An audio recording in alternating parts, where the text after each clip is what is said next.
fotosinéritas, lactosinéritos y lactosinósoles. Entonces, varias razones. Bien, ya no hablamos de tripanosomas cruzi. Entonces, vamos a hablar de la enfermedad de Chagas. ¿Qué es lo que provoca el tripanosoma cruzi? ¿Cómo? ¿Dónde? ¿En qué regiones? ¿Por qué? ¿Sí? Aquí tenemos una imagen. Es importante tener en cuenta el triatomino. Me encanta poner esta porque es el que más me gusta, es triatoma boliviana, es la especie que hemos descubierto. ¿Sí? Entonces, hay que tener en cuenta ese contexto que ustedes ven ahí atrás, no lo importante de la relación de la vivienda con la posibilidad de que exista o no transmisión. Importante hablar de Carlos Chagas, no sé si la doctora les habló, ella es especialista en Chagas también. ¿Sí? Chagas fue un extraordinario investigador que hace más de 100 años, ¿sí?, encontró el parásito, el vector, los pacientes, las formas clínicas, los reservorios, todo. No le han dado el premio Nobel porque era latinoamericano. Así es el mundo, ¿sí? O sea, esto no es una queja, sencillamente que no se honran con lo que se merece a las personas que se merecen solamente por haber nacido en lugares que no son los privilegiados, porque este mundo no lo manejamos infelizmente nosotros. ¿Ok? Pero se merecía todo. Imagínense haber encontrado todo eso. Aquí está el primer caso, es de Berenice. Y Berenice no se murió con la enfermedad de Chagas, se murió de vieja. ¿Por qué? Un mensaje ya de entrada. No todos los que enferman mueren. ¿Ok? Ni todos los que se infectan se enferman. Una cosa muy importante. Entonces, ustedes ya conocen el parásito, la morfología y demás, no voy a hablar de aquello. Saben que este parásito hemotisular que se encuentra en la sangre y los tejidos se transmite a través de insectos. Este es el primer vector que fue identificado por Carlos Chagas. Puede provocar una enfermedad aguda, la mayoría de las veces la etapa aguda no es percibida, o sea, hay manifestaciones clínicas son tan inespecíficas que no motivan la consulta, por ejemplo, y no se diagnostican los casos agudos. Cuando es más característico, como en este caso, sí es posible que acudan, porque claro, alguien que amanece así de repente con una cuestión así sin que haya pasado nada, motiva una consulta, pero esto es lo menos frecuente, la mayoría de las veces pasa desapercibido. Pero ¿qué pasa? Indistintamente de que no ha habido manifestaciones clínicas en la primera fase, en la fase aguda, algunos desarrollarán problemas cardíacos que pueden ser mortales. ¿Sí? Entonces es muy importante esta enfermedad, desde mi punto de vista, es la enfermedad infecciosa más importante de Bolivia, y si hablamos de las enfermedades parasitarias es la más importante. Y ya vamos a ver por qué, porque les voy a mostrar algunos datos. Ojalá el tiempo alcance para que podamos ver todo. He tratado de resumir lo más posible en cuanto a la historia de la enfermedad de Chagas. Me imagino que todos saben quién es Charles Darwin, ¿sí? Que escribió su libro del origen de las especies. Y hablar del origen de las especies habla de los humanos, ¿verdad? Y entonces, Charles Darwin, o Charles Darwin, como quieran, ¿sí?, hace reportes en sus publicaciones de la presencia de triatominos. Y aparentemente algún triatomino le habría picado en Chile y murió con problemas cardíacos, y los historiadores atribuyen a que pudo haber muerto por enfermedad de Chagas, por cardiopatía Chagas. ¿Ok? Aquí tenemos grandes hombres. Carlos Chagas, el que debió recibir el premio Nobel. ¿Sí? Osvaldo Cruz. ¿Por qué? Porque él le dedicó a su jefe, a Osvaldo Cruz, el nombre del parásito, Trypanosoma cruzi. Cruzi es por cruz. ¿Sí? O sea, una forma de honrar a los profesores o a quienes han sido referentes. Y tenemos a Salvador Massa. Salvador Massa fue un argentino, él es brasileño y era argentino, que en la misma época, más o menos con unos pocos años de diferencia, fue uno de los pioneros de la investigación de la enfermedad de Chagas en Argentina. Por eso es que los argentinos no la llaman solamente enfermedad de Chagas, sino enfermedad de Chagas-Massa. Y tenemos un boliviano, ¿sí? El boliviano más importante, un cochabambino, el doctor Rafael Torrico, que fue el pionero del estudio de la enfermedad de Chagas en nuestro país. Ahora, antes se hablaba de la triconosomiasis americana porque estaba circunscrita la transmisión a Latinoamérica, ni siquiera a toda América, sino Latinoamérica. Pero ahora ya se sabe que hay transmisión de la enfermedad de Chagas en el sur de Estados Unidos, por ejemplo. Entonces ya estamos en Norteamérica. Y hay transmisión en México. México no es Sudamérica, ni es Centroamérica, es Norteamérica. Algunas han hecho la pregunta, ¿eh? La mayoría me ha dicho que era Centroamérica y alguno que otro me ha dicho que era Sudamérica. Pero nadie me dijo que era Norteamérica. Entonces México es Norteamérica. Entonces ya es un problema del continente. Pero ojo, ya la enfermedad de Chagas ha dejado de ser un problema regional nada más y es un problema mundial. ¿Por qué? Por esto. He tomado una de las tantas imágenes que hay en la red en internet. Ustedes pongan globalización de la enfermedad de Chagas y van a encontrar maravillas. Entonces esto es solamente para mostrar, ¿sí?, el flujo migratorio de los habitantes de Latinoamérica, y ustedes pueden ver que el mayor flujo es hacia Norteamérica, principalmente Estados Unidos. Ahí ven, el grosor de la línea está indicando la mayor cantidad de migración. Pero pueden ver secundariamente cuál sería el otro lugar donde migran mucho los latinoamericanos. Europa, ¿verdad? Entonces, hay mucha migración. Y ojo, algunos lugares de Asia o de otros continentes, pues sí, también. Hay mucha gente que migra a Japón, principalmente del Perú, por ejemplo. Y hay mucha gente que migra a Australia. ¿Por qué? Porque ustedes habrán visto, salen ofertas de trabajo, etcétera, en Australia. Principalmente para profesionales. Entonces, y hay otros lugares donde migra la gente. Pero entonces, ¿qué ocurre? Eso ha hecho que puedan migrar personas infectadas, sobre todo mujeres, que pueden ser asintomáticas y que después nace un niño y ese niño nace infectado y tiene enfermedad de Chagas. ¿Ok? Y puede ser un japonés que nace con enfermedad de Chagas.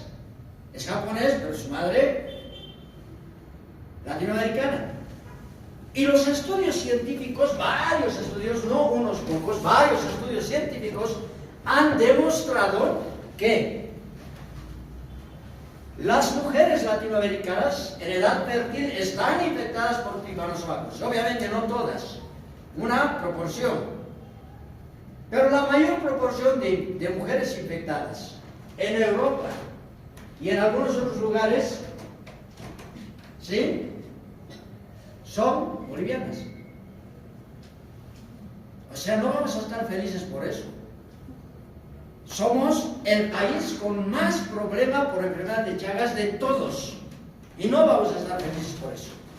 Ojo, no tenemos la mayor cantidad de casos del mundo. ¿Por qué? Porque tenemos pocos habitantes. Argentina, Brasil tienen más casos que nosotros.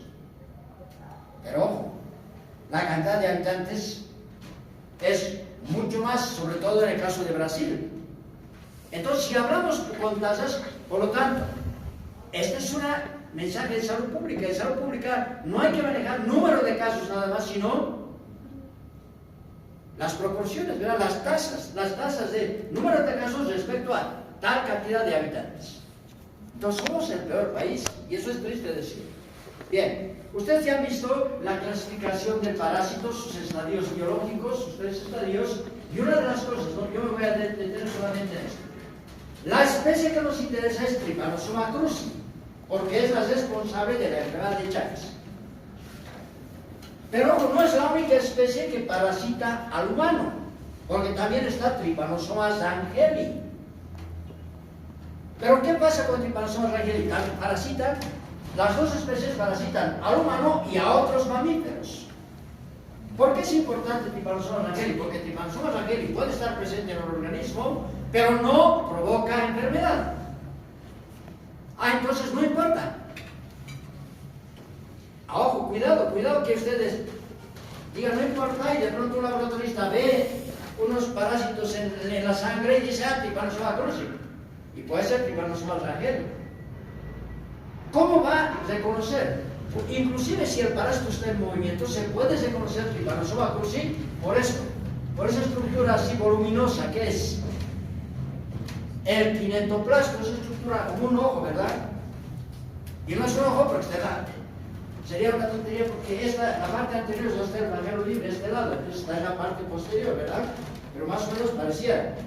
El kinetoplasto es muy voluminoso en el caso de Trypanosoma cruzi, entre otras cosas. No voy a entrar en más detalle del parásito porque ustedes ya van a revisar. Entonces, estos pueden estar presentes y hay otros tripanosomatidos que infectan animales que no se han identificado en humanos, que también pertenecen a la familia, al género Trypanosoma. Trypanosoma cruzi es responsable de la enfermedad de Chagas. Trypanosoma transgénico no le provoca enfermedad al humano, se puede encontrar la infección eventualmente, ¿ok? Y tenemos Trypanosoma brucei. Trypanosoma brucei es del África. Y en Trypanosoma brucei hay tres especies, tres subespecies. Trypanosoma brucei gambiense, Trypanosoma brucei zodesiense y Trypanosoma brucei. ¿Por qué es importante Trypanosoma brucei? Porque es el agente etiológico responsable de la enfermedad del sueño o tripanosomiasis africana, una enfermedad grave del continente africano. ¿Ok? Por lo tanto, al no estar en nuestro continente no nos vamos a referir a esto. Ahora, Trypanosoma brucei afecta solo a los animales y gambiensis zodesiense le afectan al humano. Ahora, una cosa interesante. Este mes, hace poquitos días, la Organización Mundial de la Salud ha declarado libre de Trypanosoma brucei a un país, a Kenia. Es uno de los logros más importantes del mundo, aunque nosotros no estemos involucrados con la transmisión, ¿verdad? Y no pasa nada, los colegas no estamos. ¿Sí? Y la transmisión es por otro tipo de insectos, que no son iguales a los que vamos a referir cuando hablemos de polio. Bien, la enfermedad de Chagas, decíamos, desde una cuestión que puede ser una fase aguda asintomática, hasta lo que puede progresar silenciosamente hasta un daño cardíaco severo en el transcurso de muchos años. Entonces, es endémica en 21 países, es decir, en 21 países se está transmitiendo naturalmente a través de los insectos. Cerca de 65 millones de personas en riesgo de infectarse. Alrededor de 6 a 7 millones de infectados. Más o menos 50.000 o más casos nuevos anuales. Y alrededor de 12.000 muertes por año. Entonces ahí está la importancia de la enfermedad. 2 a 3 millones son chagásicos crónicos. ¿Qué quiere decir eso? Que tienen problemas cardíacos o digestivos.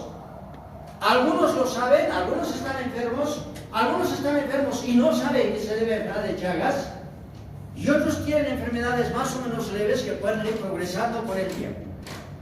¿Ok? Entonces aquí hay una diversidad, los que saben, los que no saben, los que están enfermos, etc. Es la cuarta causa de morbilidad entre las enfermedades infecciosas de América Latina. Grave, ¿no? ¿Por qué? Porque hay otras infecciones, por ejemplo, me imagino, si yo pregunto, ¿quién se ha resfriado aquí? Tal vez todos se han resfriado. Se resfrían, pues, pero se pasa el resfrío. En cambio, te infectas con Trypanosoma cruzi, pues no se pasa. Te quedas con Trypanosoma cruzi. Entonces es una enfermedad crónica, donde la persona que se ha infectado se queda infectada, a no ser que haga tratamiento en la primera etapa. Pero en la primera etapa no se diagnostica la enfermedad. ¿Por qué? Ya hemos dicho porque muchas veces pasa desapercibida. ¿Sí? Es la tercera causa de morbilidad entre las 8 principales enfermedades infecciosas tropicales. Entonces esto está relacionado con las enfermedades infecciosas, pero aquí, entre las tropicales, entre las 8, imagínense, está el tercer nivel, o sea, es muy importante. Y este es el ciclo de transmisión. ¿Cómo ocurre el ciclo de transmisión? Pues tenemos al parásito. Pues el parásito está en algún lugar. ¿Dónde? En los tejidos de los mamíferos y en la sangre. Y entre los mamíferos está el hombre. Por lo tanto, el hombre y otros mamíferos se constituyen en los reservorios. ¿Sí? Y a su vez son hospedadores, porque los reservorios son hospedadores. ¿Y cómo pasa de un animal a otro, de un mamífero a otro? A través de un vector. Pero ustedes ya saben que no es a través de la picadura. Es porque el vector defeca al picar y en sus heces está el parásito. Felizmente no inocula al picar. Porque si fuese como la malaria, ya ha llevado malaria, ¿verdad? En la malaria el parásito inocula al parásito, mejor dicho, el insecto inocula al parásito. Entonces vas con una picada y te infectas. Aquí no, porque están aquí los parásitos y la piel, si está intacta, entonces los parásitos están en la superficie, ha habido contaminación de la piel, pero no ingresa el parásito. Entonces te pueden haber picado bichucas infectadas muchas veces y no te infectas. Te pica una vez un mosquito que está con plasmodium, pues te infectas. Imagínense si la enfermedad de Chagas fuese así, estaríamos en serios problemas. Entonces, en todo esto hay que tener una situación. La coevolución, es decir, cómo es que el parásito se ha adaptado a los insectos que lo transmiten. Hay una coevolución y una coadaptación entre la gente y el vector. También entre la gente y los hospedadores. ¿Sí? Entonces hay que ver cuáles son los hospedadores susceptibles. ¿Cuáles? Los mamíferos. Las aves no se infectan. ¿Por qué? Porque su temperatura es más elevada, por encima de los 40 grados. Y además porque en la sangre hay elementos del sistema del complemento, ¿sí?, que destruyen al parásito. Y todo esto está en el contexto de un medio ambiente favorable donde puedan haber los insectos.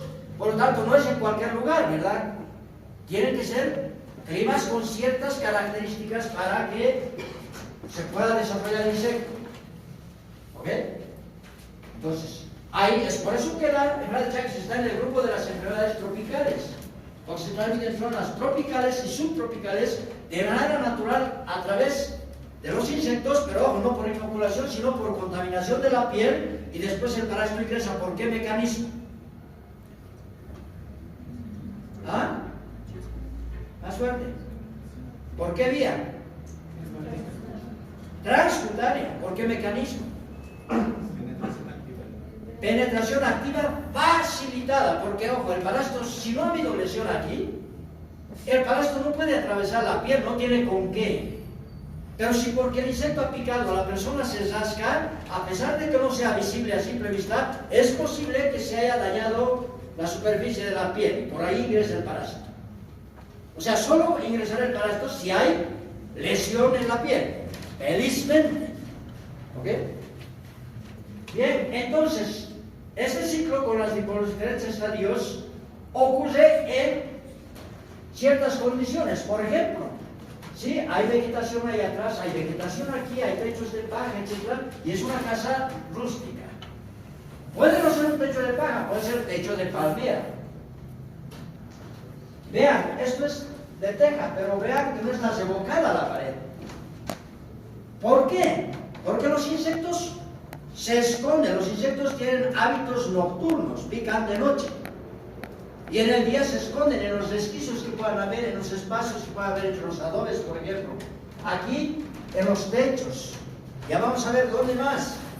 ¿Sí? Es necesario que existan animales. Vean, aquí está el humano, hay otros animales, otros mamíferos domésticos, hay mamíferos silvestres, y aquí les muestro, ¿sí?, lo que son los armadillos y lo que es Didelphis marsupialis. ¿Sí? O un marsupial, ¿ya?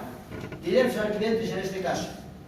Los marsupiales, las carachupas en este caso, se las conoce así en nuestro medio, y los tatús o armadillos, ¿sí?, son los principales reservorios de Trypanosoma cruzi silvestres. En cambio, los reservorios domésticos, los principales, los perros, los gatos, los humanos y en algunos casos los conejos. Bien, entonces, ¿cómo es que se infecta el humano? Pues ustedes ya han visto eso. El humano se infecta porque hay contaminación en el sitio donde ha picado el insecto. Mientras pica, tarda en picar porque ingiere bastante sangre, se va distendiendo el abdomen y al distenderse el abdomen defeca.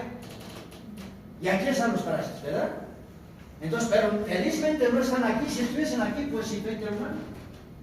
Entonces tienen que ingresar por un mecanismo de penetración activa facilitada, que es la causa del 80% de los infectados. Entonces, ¿qué sucede? Si una persona es de sexo femenino, está en edad fértil o no está en edad fértil, se infectó de niña, tiene al parásito. El parásito está principalmente en sus tejidos, pero eventualmente pasa a la sangre. ¿Ok? No voy a hablar de los estadios porque eso lo han visto en el ciclo biológico. Entonces, pasa a la sangre, aunque la mujer sea asintomática, ni siquiera sabe que tiene Chagas, es posible que hayan parásitos que hayan atravesado la membrana o la vasera placentaria y nazca su niño infectado. Entonces, a esto se le ha denominado Chagas congénito. ¿Ok? Es un error decir congénito, pero ya, porque no está asociado a los genes. Pero es que nace infectado el producto. Esta es otra vía. ¿Sí? Otra posibilidad es de que una persona chagásica sea donador de sangre, ni siquiera lo sabe, no sabe que tiene Chagas, está asintomática, y esa persona no tiene la culpa, ella quiso donar sangre. Entonces, ¿el culpable quién fue? Pues los bancos de sangre. Felizmente en Bolivia existe una ley de sangre donde no se puede transfundir sangre si no se han hecho varios exámenes, y entre esos, enfermedad de Chagas. ¿Ok? Entonces, puede haber transfusión transfusional, pero yo creo que en Bolivia eso no ha estado ocurriendo en el último tiempo. Otras formas de transmisión. ¿Sí? Puede haber la transmisión oral, pero oral, un insecto que ingresa normalmente, perdón, un parásito que ingresa a través de la piel, por vía oral, ¿cómo?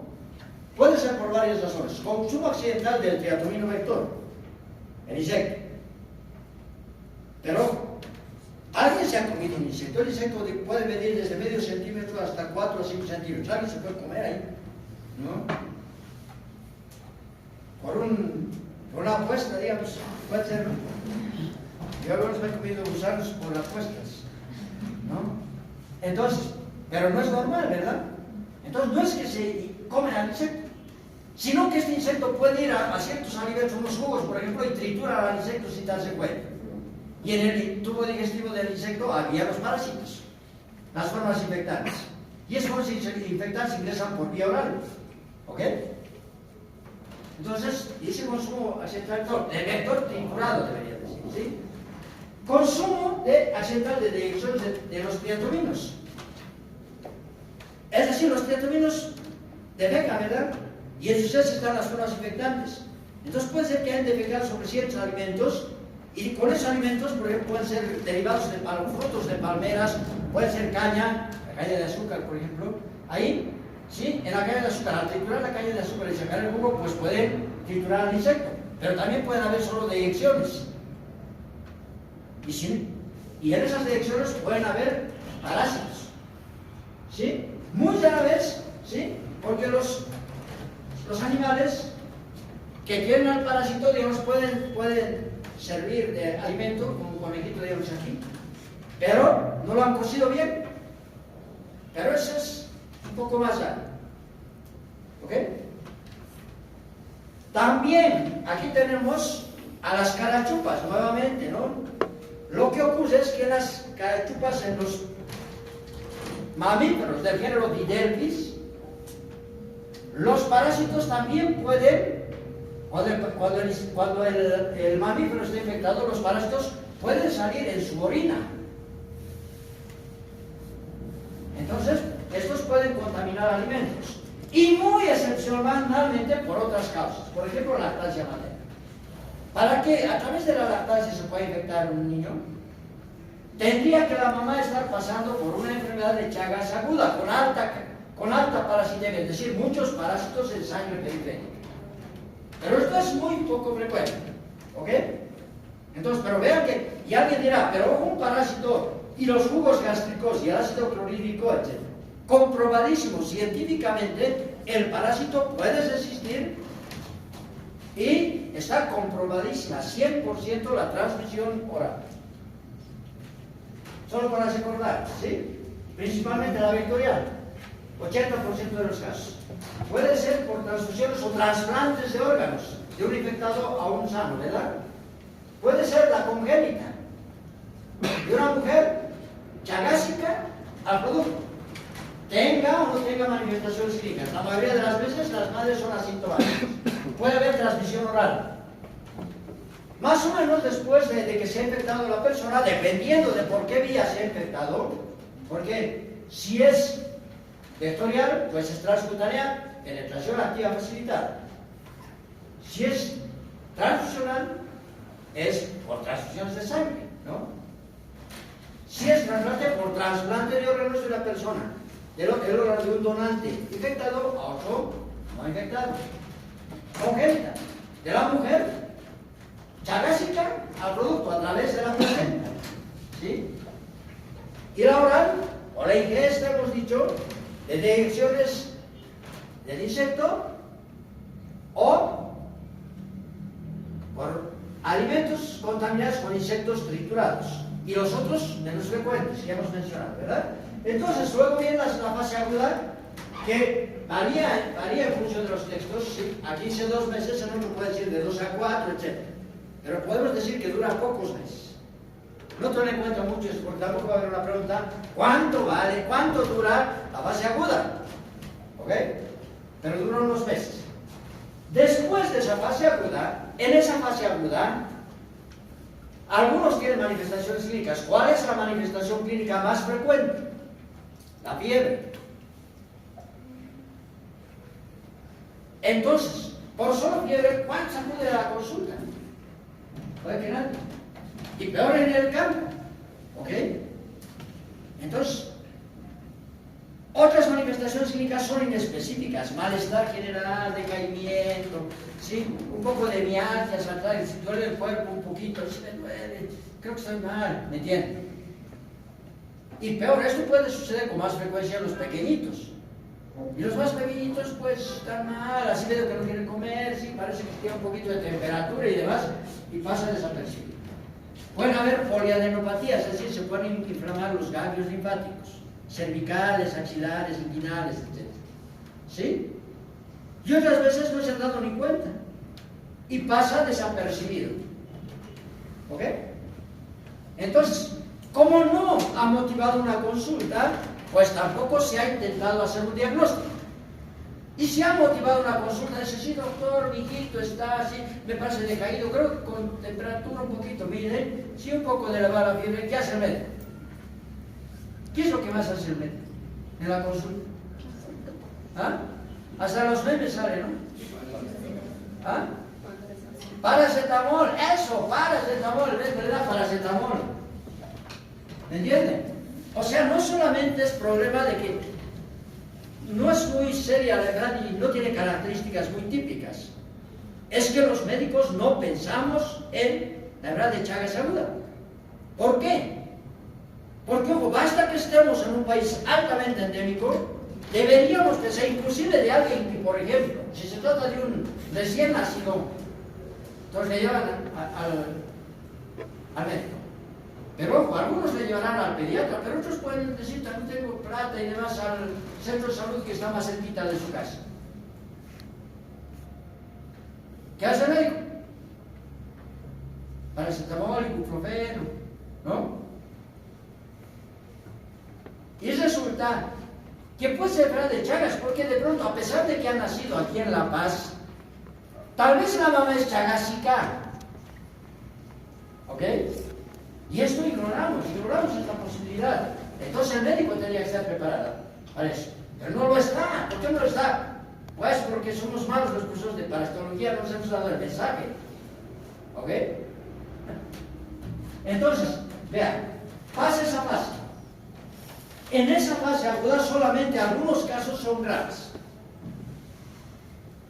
¿Qué proporción de los casos? El 5% de los casos, 5 y como máximo 10%, es decir, de cada 100, 5 o 10 como máximo, pueden morir en la fase aguda. ¿Y de qué mueren?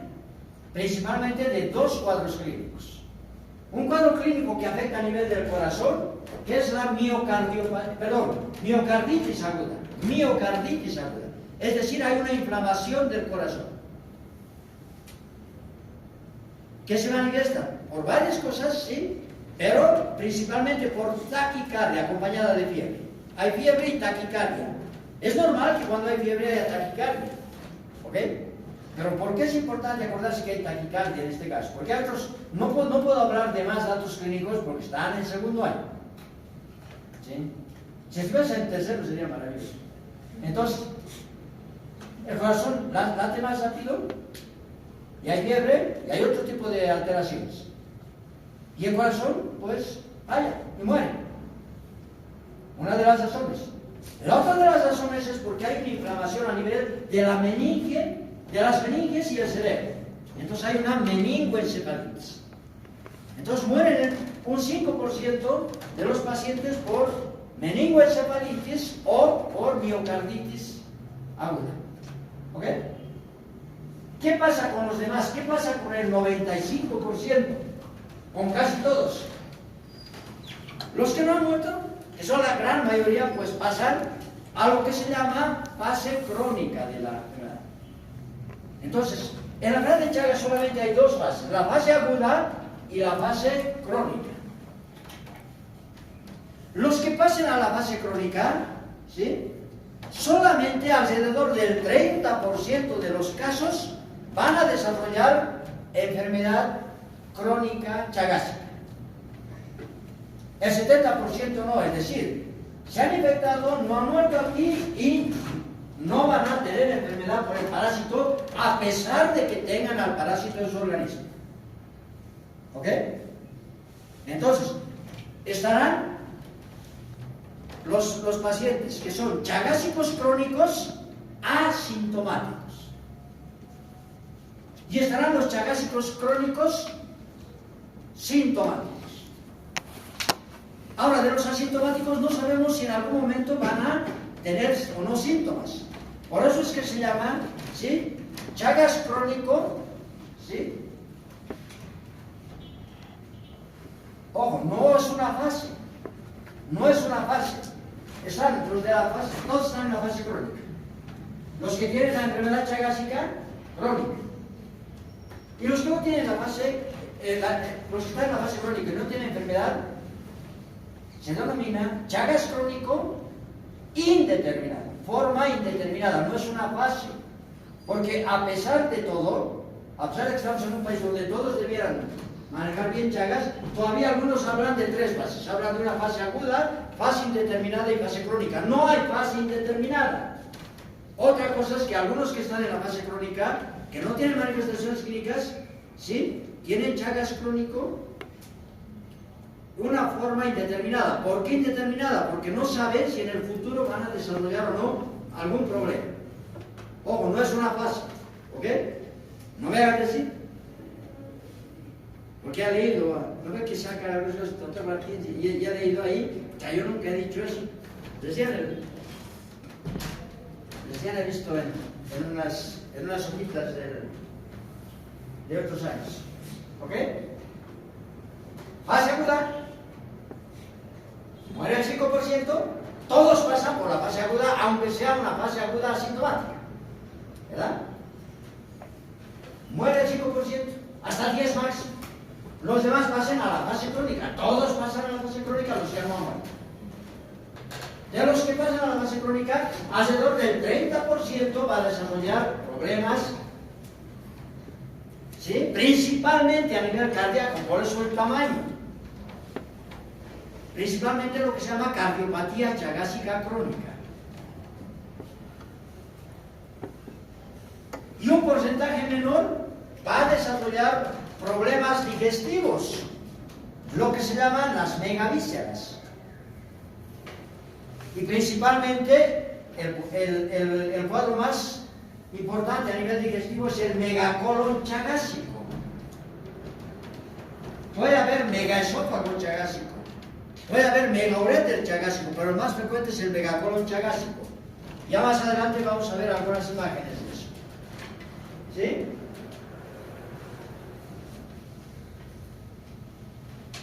Ahora, ¿cómo cursa la enfermedad? Y vamos a ver la infección, las manifestaciones clínicas, lo mismo, pero en más facilito. ¿Sí? La fase aguda que dura algunos meses, ¿verdad? En esa fase aguda se caracteriza el cuadro porque hay alta parasitemia, quiere decir que hay muchos parásitos circulando. Entonces, si hay muchos parásitos circulando, pues es fácil encontrarlos. Eso que se relaciona con el diagnóstico. Si hay muchos parásitos circulando, pues hay que buscar a los parásitos circulando. ¿Dónde? Pues en sangre periférica. ¿Ok? Después, en la fase crónica, los parásitos ya no están en circulación. Hay pocos parásitos en circulación. La mayoría de los parásitos están en ciertos tejidos. ¿En cuáles? Principalmente en musculatura, por ejemplo. ¿En qué musculatura? Puede estar en varias partes, pero principalmente en la musculatura cardíaca, en el miocardio. Y eventualmente los parásitos salen a la circulación. Entonces hay baja parasitemia, ¿no? En toda la fase crónica. Tengan síntomas o no tengan síntomas. Ahora, de los que pasan a la fase crónica, aquí están los sintomáticos. Hemos dicho que más o menos son 30%, ¿verdad? Algunos serán formas digestivas. ¿Cuál era la forma clínica digestiva más frecuente? Megacolon chagásico. ¿Sí? Y la manifestación clínica más característica del megacolon chagásico es el estreñimiento crónico.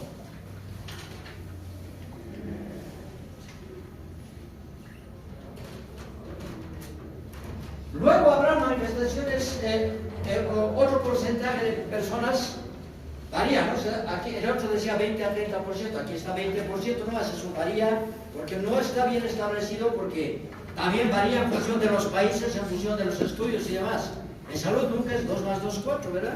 Puede ser 4.2, 3.9, así, ¿no? Entonces, pero lo más frecuente, infelizmente, es el problema cardíaco.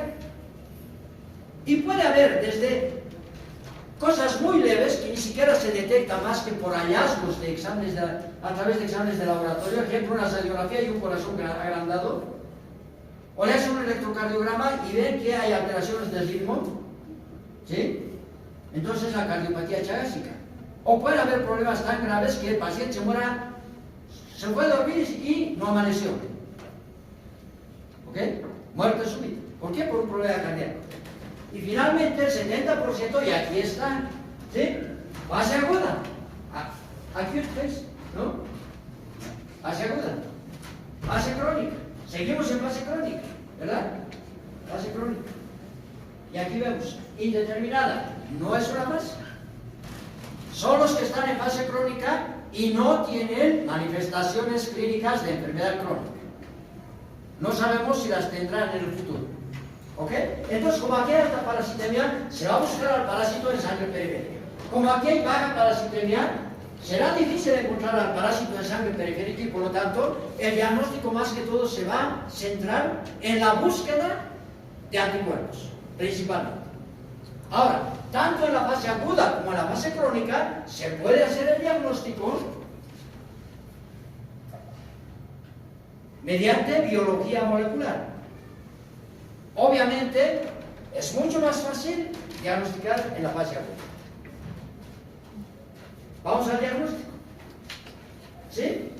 Se puede hacer desde lo más básico. Hay que buscar al parásito donde está. ¿Dónde está? Allá está el parasitemia. Entonces buscamos en la sangre. Tomamos muestras de sangre y se puede hacer un frotis o se puede hacer una gota gruesa. ¿Sí? Obviamente la gota gruesa es más sensible. ¿Por qué? Porque hay más concentración de glóbulos rojos. ¿Verdad? Aquí están, vean. Aquí están los glóbulos rojos, las siluetas no se notan casi, ¿verdad? Y los demás son parásitos y se puede notar ese punto tan grande que es el kinetoplasto del parásito. Este es un frotis. ¿Y cómo sé que es un frotis? Porque los glóbulos rojos se han coloreado. Todos hemos hecho en la práctica, por lo menos les hemos explicado en las prácticas cómo se hace una gota gruesa. al principio de la gestión. Entonces vean, y se nota que es tripanosomal cruzi por el kinetoplasto voluminoso. Pero esto es menos sensible que esto. Pero obviamente en la fase aguda puede detectarse al parásito. También se puede hacer, ¿sí? Se puede tomar una gota de sangre con anticoagulante y se pone directamente en el portaobjetos, se coloca un cubreobjetos y se busca el parásito. Está con anticoagulante, el parásito está vivo.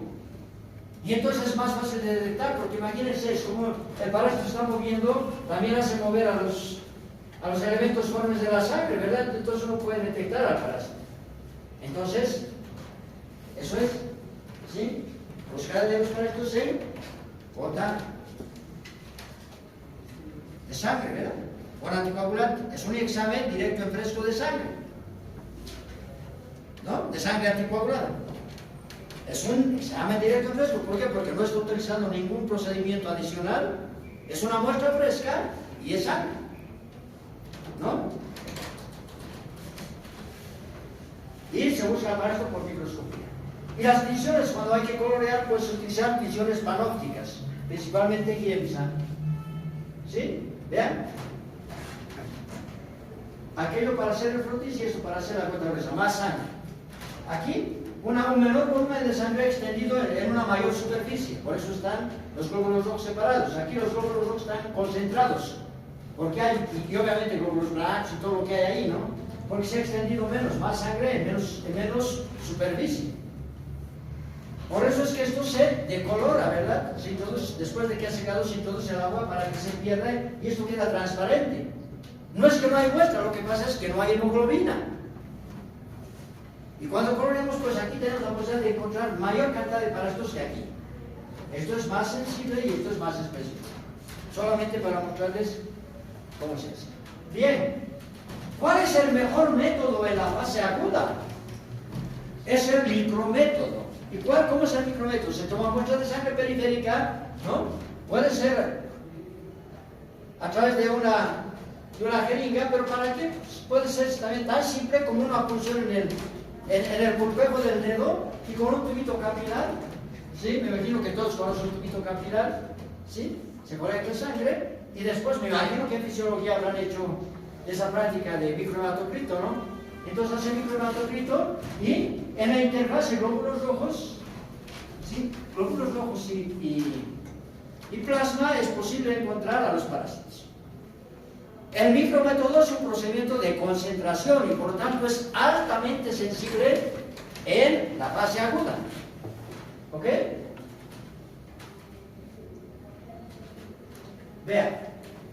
¿Sí? Se ha centrado y el parásito está aquí. Vean, esta es una imagen proyectada aquí, entonces aquí están los glóbulos rojos. Aquí está el plasma. ¿Y dónde están los parásitos? En la interfase glóbulos rojos plasma. Entonces, por eso es una técnica más sencilla. ¿Sí? También se pueden hacer pruebas rápidas. ¿Qué son las pruebas rápidas? Nada más buscar anticuerpos. ¿Sí? Vean, aquí se tiene un dispositivo, se coloca la sangre, igual por oclusión capilar, una pequeña cantidad de sangre. Esto migra y tiene que salir una línea de control. Si sale la línea de control, quiere decir que la prueba está bien. Si marca otra más, quiere decir que en la sangre de esa persona hay anticuerpos contra Trypanosoma cruzi, como un test de embarazo. Y además esto también les hemos mostrado en las prácticas. ¿Sí?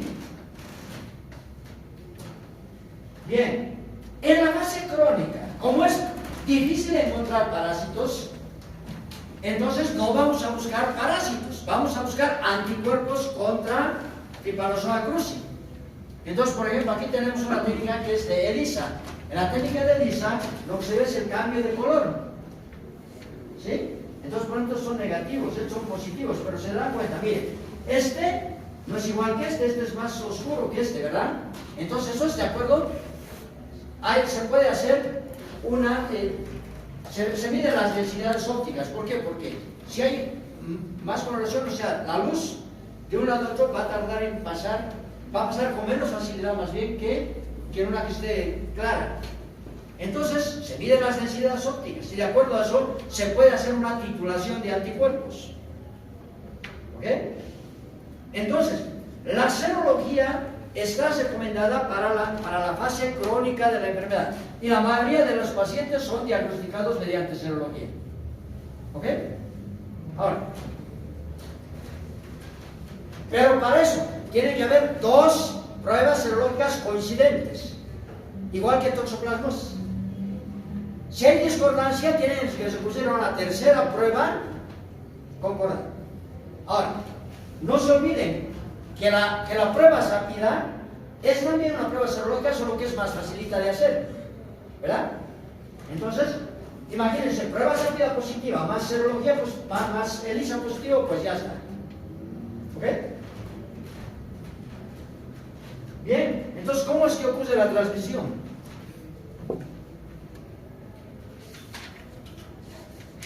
Uy, ya tengo que ver. La transmisión ocurre en el ciclo silvestre entre animales silvestres y criaturinos silvestres. En el ciclo doméstico, ¿sí? Entre animales domésticos y humanos, a través de insectos también que se han adaptado a la vivienda. Y en el ciclo peridoméstico de manera similar, solamente que por ejemplo el ciclo peridoméstico está donde están las gallinas, etc. ¿Sí? Entonces en el enfermedad de Chagas, una vez que ha habido una infección inicial, sí puede haber manifestaciones clínicas agudas, pero más adelante habrán alteraciones producto de diferentes cosas. Para esto se puede provocar fenómenos de autoinmunidad. Y el daño puede ser por autoinmunidad, puede deberse a la presencia del parásito en los tejidos. ¿Sí? Puede deberse al hecho de que se forman microtrombos a nivel cardíaco. Todo eso provoca una inflamación del corazón, de la fibra miocárdica. Una vez que se inflama, el siguiente paso es la cicatrización y se fibrosa. Al existir fibrosis se altera el sistema excitoconductor del corazón y principalmente en la cardiopatía chagásica crónica lo que ocurre es un fenómeno de mala transmisión eléctrica desde el nodo sinusal hacia el resto del corazón. Y eso va a provocar arritmias. ¿Cuál es la arritmia más frecuente? Es la bradicardia. ¿Sí? Voy a ir rápido porque de hecho hay una mesa redonda. Lo más importante es la fibrosis. Vean, como no se está transmitiendo bien el mensaje de que hay que contraerse para hacer el vaciamiento cardíaco, entonces el organismo dice, hay que compensar, no está funcionando bien el corazón, más o menos, ¿no? Entonces, ¿qué hace? Aumenta la fibra muscular, entonces hay una hipertrofia. Primero hay una dilatación cardíaca, porque se va deteniendo sangre que no es vaciada, porque no se está contrayendo bien el corazón. Pero después de eso, hay una hipertrofia, entonces vean las paredes, son hipertróficas. Hipertrofia de los ventrículos, de las cavidades ventriculares. Y puede inclusive haber un aneurisma de la punta. ¿Qué es un aneurisma de la punta? Vean, es esto. Esta es la pared, pero aquí se ha adelgazado la pared y aquí se ha acumulado sangre. Y por eso se llama aneurisma de la punta, porque por fuera se ve así, como un globito, si va en el término, y ahí está, ¿sí?, el pericardio. Pero luego esto se puede romper. Si se rompe esto, pues hay lo que se llama taponamiento cardíaco. ¿Ok? Bueno.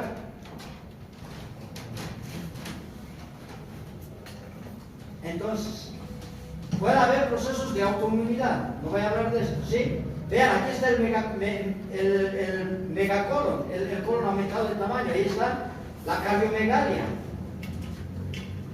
Esto es el signo de Romaña en la fase aguda. Puede haber chacoma de inoculación. ¿Sí? Vean, este es un abdomen. Vean, está agrandado el colon en la cirugía, y vean. Todos habrán visto el intestino, ¿no?, en anatomía, pero vean, es un intestino grande, un intestino grueso grande, es un megacolon, es un caso boliviano. Entonces, la transmisión se debe a insectos. Hay más de 140 especies de insectos. Esta es Triatoma investra, esta es Triatoma boliviana, ¿sí? Y de esas especies, todas pueden participar en la transmisión. En nuestro país tenemos más de 20 especies, ¿sí? Se puede reconocer rodios porque la emergencia de las antenas es muy por delante de los ojos. En triatoma la emergencia de las antenas es entre la frente y los ojos. Y en el Genoplasmongyrus la emergencia de las antenas es inmediatamente por delante de los ojos. Estos insectos tienen un ciclo biológico hemimetáuro, quiere decir que la hembra pone huevos y a diferencia de los huevos después salen las ninfas, todos se parecen, solamente varían por el tamaño, por la madurez de los órganos sexuales y por la presencia de alas. Vean, estas no tienen alas, aquí ya como que aparecen y después en los adultos ya tienen alas. Las hembras se reconocen de los machos porque las hembras tienen una puntita y los machos no van a tener esa puntita. ¿Sí? El vector más importante en Bolivia es Triatoma infestans. ¿Sí? Entonces es importante de que hay transmisión selvática primeramente entre animales silvestres y vectores silvestres, vean, está el parásito. Después, esto puede ser que los perros, por ejemplo, entren en ambientes silvestres y se infectan, o puede ser que las carachupas, por ejemplo, por comer gallinas o huevos ingresan aquí, les pican los insectos y luego hay transmisión doméstica. O puede ser porque los insectos que estaban aquí porque ha habido deforestación se han adaptado a las viviendas. Entonces pueden haber todos esos cambios. Estas son las características de las viviendas donde se pueden esconder los insectos. Para ver si hay insectos dentro de la casa, pues se pueden encontrar huevos. Estas son las heces de los insectos en las paredes, de las bichucas.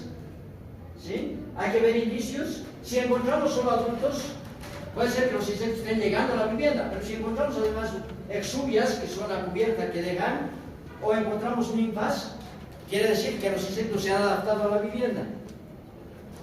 Entonces, la lucha principal es contra los insectos. ¿Cómo? Con el rociado residual con insecticidas. ¿Sí? Esos insecticidas quedan en la pared durante 4 a 6 meses. Es como un líquido, no es como humo, ¿verdad? Como todo el mundo cree. Esas son las fumigaciones. En este caso hay que hacer un rociado. Y hay que rociar dentro de las casas, fuera de las casas, en el peridomicilio e inclusive en los muros perimetrales. Para hacer el rociado la gente tiene que sacar todas sus cosas. Y obviamente los animales no pueden estar ahí, porque se pueden morir. Es normal que en las zonas hagan desaparecer a sus gatos y a sus gallinas. ¿Sí? Entonces, no voy a hablar de esto. También hay que mejorar la vivienda, porque los insectos se esconden en todos estos lugares. ¿Sí? No solamente en los espacios que hay en las paredes, entre los adobes, detrás de los cuadros, en la ropa amontonada, etc. Entonces aquí está un poco mejor. ¿Sí? Hay que revocar las paredes. ¿Sí? Tenemos más de 20 especies en Bolivia. La más importante es Triatoma infestans. Los vectores emergentes son Rhodius robustus y Rhodius stadi. Somos el país con más especies que están en proceso de domiciliación. La transmisión principalmente ocurre en los valles. ¿Sí? 6 departamentos son donde hay Triatoma infestans. En Pando y Beri no hay Triatoma infestans, que es el principal vector, que está domiciliado, pero hay otros que están transmitiendo en ambientes silvestres. Aquí es la transmisión doméstica principalmente. ¿Sí? Vean, aquí es, antes una de cada 4 casas en Bolivia tenía Triatoma infestans. Ahora ha disminuido muchísimo, estos son los últimos datos, a una casa. Entonces quiere decir que esto está yendo bien. ¿Por qué? Porque la principal medida de lucha contra la enfermedad de Chagas es aplicar insecticidas del poder residual en las viviendas para eliminar al vector, que es la principal forma de transmisión, ¿verdad?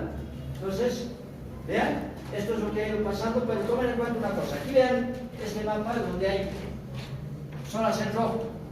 Ocurre que en un municipio, por ejemplo, en Santa Cruz, en Pueblo, una de cada 2 casas tiene Triatoma infestans. ¿Por qué? Porque probablemente es resistencia a los insecticidas. Y en otras partes, aquí más al sur, está comprobada la resistencia a los insecticidas de parte de Triatoma infestans.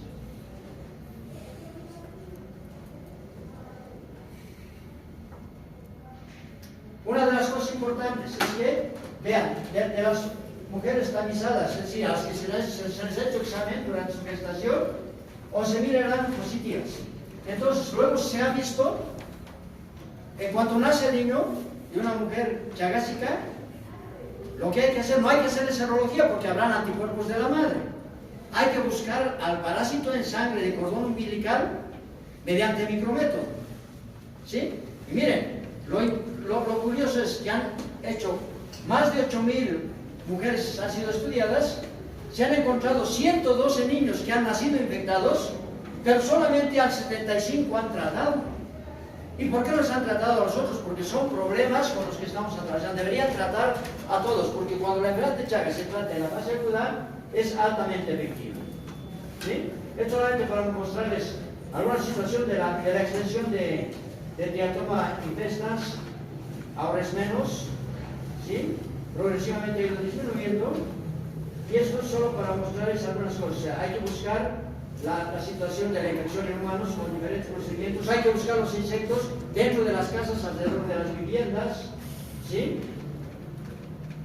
Hay que ver si estos insectos están infectados. Si están infectados, tienen que ser por el mismo parásito que se encontró en los humanos. Se tiene que hacer la confirmación. Hay que buscar los animales que pueden estar sirviendo de reservorios. Son parte de nuestros estudios. Tenemos varios estudios sobre esto, ¿sí? Estos son estudios sobre la transmisión oral. Ahí está, hemos identificado que el reservorio es Didelphis marsupialis. Lo hemos hecho mediante técnicas de biología molecular. Se ha estudiado el ciclo de transmisión en nuevos focos de transmisión donde los insectos se están adaptando a las viviendas, pero en otro lugar no están adaptando, ¿sí? No están adaptando a las viviendas, sino que la gente se ha infectado por beber leche de majo, leche de una palmera que no se había lavado para... Ahí está el majo, y ahí está, él preparó el majo, este es el majo, y prepararon el jugo sin lavar los frutos, y por eso se dio la transmisión. Está el doctor Ali, ahí, y bueno, y varios estudios al respecto, solo para que entiendan, digamos, todo lo que hay que hacer para definir los ciclos de transmisión.